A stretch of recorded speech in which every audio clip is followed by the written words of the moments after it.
We're joined today by Robert Dingwall, a professor of sociology at Nottingham Trent University. Professor Dingwall has served on various government advisory bodies, including NERVTAG, New and Emerging Virus Threats, the Joint Council on Vaccination and Immunisation, and he continues to work on MEAG, the Moral and Ethics Advisory Group for the government, of which he's still a member. So, Robert, thank you very much for joining us and welcome to Sketch Notes. It's quite clear from scenes in Europe that COVID measures and our responses to them are far from over. In April, you were one of 22 signatories of a letter that received a great deal of attention. It called for all restrictions to be lifted in June, stating that a good society cannot be created by an obsessive focus on one single cause of ill health. And it warned that the damage to society would be too great if current COVID control measures continued beyond the June roadmap date. In the event, many, but not all measures were lifted a month later. But the reaction to that letter was in part furious, with, I think, one scientist saying that you'd previously called for restrictions to be lifted ahead of last winter. And they said that you were wrong then and wrong now. Were you wrong? Well, I don't recall the exact quotation, Lucy, but the challenge is all about the transition to treating COVID as an ordinary respiratory viral infection, which is a natural fact of life, and which doesn't require exceptional measures for its control and management. As I recall, the statement last winter would have been before we had the Delta variant appearing, whose greater transmissibility obviously shifted everybody's metrics somewhat. But I remain of the opinion that I adopted in April this year, that the restrictions are disproportionate to the risks in a largely vaccinated population. And I actually think we're at the point where we're really putting too much emphasis on vaccination now, because the unvaccinated will mostly have been infected anyway. I think the ONS data is suggesting that well over 90% of UK adults have serological evidence from blood tests of COVID antibodies. That's from infection or vaccination? How do we know? That's from either from infection or from vaccination. And in that circumstance, if the unvaccinated have been infected, then they're not going to get reinfected very quickly, and they're not going to infect anybody else at that time. So I think we are in a position where we have to be asking the very hard questions about what is the justification for continuing restrictions. We've got people that have problems. Oh, sorry, I didn't mean to interrupt, but that are immunocompromised. People do die of COVID. They're still dying every day, and we hear about it. So we need to, do we not mitigate against that to stop? We've had so many deaths, and there's also, sort of long COVID as well to worry about. Well, I think you're running three different issues together there, Lucy. The issue about the immunosuppressed, we've never previously undertaken any special precautions as a society for the protection of the immunosuppressed. Now, you can argue, and people no doubt will, whether we should have done and whether we had some moral duty to do it. But COVID doesn't represent a necessarily greater risk to people who are immunosuppressed than any other respiratory virus. And the measures that immunosuppressed people would have been advised to take in 2019 ahead of winter are the same that one would sensibly advise them to take now. Now, if it is thought that there should be additional restrictions on the population as a whole, that's a political question, not a scientific question. And that's the context in which we should be discussing it. The second question, people are still dying of COVID. People are still dying of lots of things. And if you look at the excess deaths that are currently being recorded, COVID represents a very, very small proportion of those. And although we're hearing a lot about, well, there's 1,000 deaths a week attributed to COVID, what we need to distinguish is people who are dying and are testing positive and people who are dying from COVID. Do we know and the numbers dying from COVID are very small. And there's a good deal of work going on, not least by the Oxford group, to try to understand the risk factors involved in that. So I think there is an issue there. But again, I think we are looking at what is it that people are dying from rather than are people dying prematurely.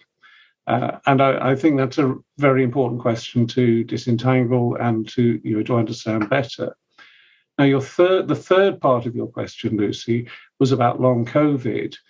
And again, I think that as we've come to understand that phenomenon better, we are beginning, I think, to recognize that this is probably not greater in scale than other post-viral syndromes that we are familiar with, that we have to discount the reports to some extent by the time at which they're made, by the diffuse criteria which are being applied, where almost anything that happens to anybody in some studies is being counted as long COVID.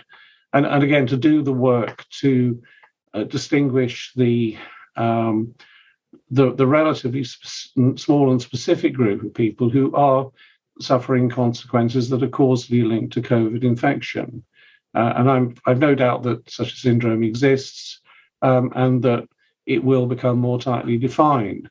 But again, I see nothing in the evidence at the moment to convince me that that's a bigger problem than, post-influenza syndrome or post-RSV syndrome or any of the other post-viral syndromes that we're familiar with. You mentioned that we've got a high proportion of adults, is it 90% of adults with COVID antibodies, but we have got a problem of waning immunity. And so therefore, I don't know, you say that the threat to people from COVID is similar to any other respiratory virus. How do you measure that when we don't really know what will happen to our immunity? Well, we have waning immunity from all viruses. It's the way that the immune system works. There are very few vaccines or viral infections that leave a lifelong legacy. Although typically we have, the immune system has two components. It has the antibody component, which is, the quick response, and the T cell component, where you have cells which are programmed to remember viruses that they've seen before and to create targeted and specific antibodies in response to them. And that acts a bit more slowly. And what the vaccines have shown is that they're actually quite good at stimulating that even if the number of infections goes up, and the infections are going up at the present after a period of decline, the hospitalizations and deaths are going down because regardless of the waning issue, the vaccines are doing their job of preventing the deterioration of somebody who gets a mild infection into a serious infection that requires hospitalization. Now, the hospitalization itself is very different from the experience of last year. Typically, people are going in for a few days for a bit of respiratory support, not requiring intensive care. And of course, we now have targeted medications coming through the system. So we're going to have better medications. We will probably get better vaccines over the next couple of years. And the question is, are we in a situation where the risks have become tolerable, recognizing that there will probably be improvements, but we might as well go for it now, rather than continuing to suffer the the social, the psychological, the economic damage that goes with COVID and COVID restriction measures for an unnecessarily long period. So booster for Christmas, in that case, do we need a booster to keep our Christmas available to us, to give us a Christmas? Well, the boosters are desirable. I'm not an anti-vaxxer. I've always encouraged adults to have the vaccine. Generally, the risks of vaccination are considerably less than the risks of infection, especially in people over the age of 40. The JCVI didn't recommend vaccination for 12 to 15-year-olds. Why is that? Well, the JCVI looked at the evidence and was simply not convinced that for healthy 12 to 17-year-olds, that the risks, the risks and the benefits, when you kind of weighed them in the scales, they were just too closely balanced to be able to call. And in those circumstances, I think JCVI felt that their responsibility was to protect children, the nation's children, from the risks, particularly What are the risks? Well, the principal risk that JCVI has been concerned about is clearly myocarditis, which is an inflammation of the tissues around the heart. And that can be quite mild, and it can wear off within a few days. A small number of children may need to be hospitalized for it. But in a small number of cases, it can lead to permanent damage to the heart. And that's not always clear very quickly. It can take several months for the clinical picture to settle down. So it's not like, you can make a decision on on the sort of short-term data that is available at the moment. JCVI was always clear really from very early on that particularly the Pfizer vaccine was licensed for 16-year-olds and upwards, that clinically vulnerable 16-year-olds should be eligible, even in the first round of vaccination in the spring, and that the extension to clinically vulnerable 12 to 15-year-olds, again, was something which is essentially non-contentious, and where there is a clear benefit to a quite narrowly defined group of teenagers from getting vaccinated. But what's the big difference between a 12 to 15-year-old and a 16-year-old? Well, the evidence that was available through MHRA, the Pfizer trials simply hadn't been done on under 16s. I see. Yeah. The original Pfizer emergency use application presented data on 16 and upwards. Yeah. The AstraZeneca data only related to 18-year-olds and upwards. So yeah. AstraZeneca has never been licensed for 16 and 17-year-olds. But the risk is sort of more risk and no real benefit to children who, as you said, are not. But is there a merit in, two questions. With the JCVI, what would they think of mandatory vaccinations? Well, that wouldn't ever be a JCVI question. The issue about mandating it's essentially a political question and we come back to this question about the tolerability of risk and how much risk we're prepared to tolerate, how much of a challenge to the NHS we're prepared to tolerate, and it's simply not a JCVI matter. Now, as a personal matter, I suspect that quite a number of JCVI members would be very reluctant to see that happen, but that's not a view they'd express through the committee.